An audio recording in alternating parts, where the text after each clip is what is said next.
We had one coach that gave an anonymous quote to Athlon talking about Jean Mateer. Go ahead and check this out really quick. I want to read this off for y'all. Quote, "It's a huge gamble that Mateer can come in and immediately acclimate to playing against the defenses in this league.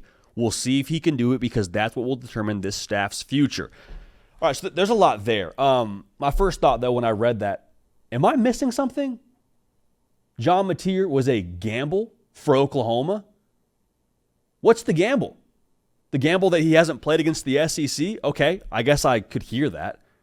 Is it more of a gamble than rolling out there with what you had in that quarterback room? That last year, we all understand, was not nearly up to par. Say what you want about Jackson Arnold. Say what you want about Michael Hawkins Jr. Jean Mateer is an upgrade. And that's not me being on the Jean Mateer hype train, which we very frankly have been the conductor of here for some time. Is it gamble? What's the gamble here? Is it a gamble from a talent perspective? I don't think so. Dude who accounted for 44 touchdowns last year. A dude who was arguably the best quarterback in the transfer portal, depending on how you feel about Carson Beck. I don't think so.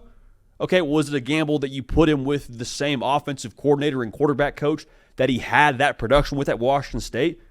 Doesn't feel like a gamble to me. Feels like a pretty safe bet. Feels like a relatively as sure a thing as you can have via the portal with a new offensive staff. Think about it this way. If you didn't bring in Jean Mateer, you brought somebody else in, you're gambling they can not just play in the SEC, whoever they were, you're gambling they can mesh with this new offensive system from spring into fall camp by game one for the schedule that Oklahoma has. I want a dude who's been with me with the live bullets flying in that system. I want a guy who's running the offense that he's comfortable running. And Jean Mateer has run that system at Washington State. And again, I told you, ran it at a top 15 level when it came to the points per game that Washington State was scoring. I don't get this at all. Like, to me, I'm not holding my breath with Jean Mateer if he's going to be any good. I think he's going to go nuts at Oklahoma. Like, why? Because he went nuts at Washington State. Because he has, I think, better weapons than what he had at Washington State. Now, the schedule is what would make you, I think, a little bit tentative, but I'm not so worried about Jean Mateer and can he play in the SEC. We know he can play. My question is everything else around him.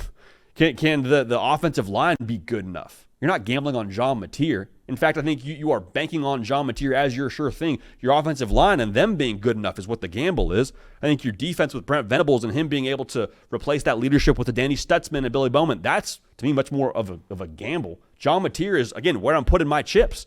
Also, we'll say this too, the gamble for Miami, when they took Cam Ward from Washington State, guy who had never played against the ACC before.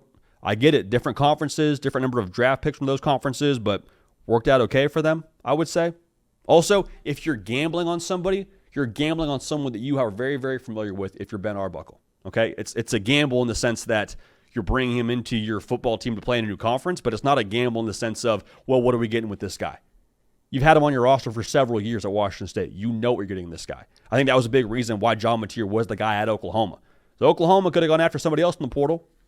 They went after the guy they felt good about. So Jean Mateer, anonymous coach saying he's a gamble. I don't see that at all. Again, I don't know what coach is saying this. I don't know what level coach is saying this. But to me, the gamble would be sticking with what you had in that room and saying, okay, just because you played in the SEC a year ago, we trust you to go out there and be better than you were last. No, that's not how this works. So I trust Jean Mateer.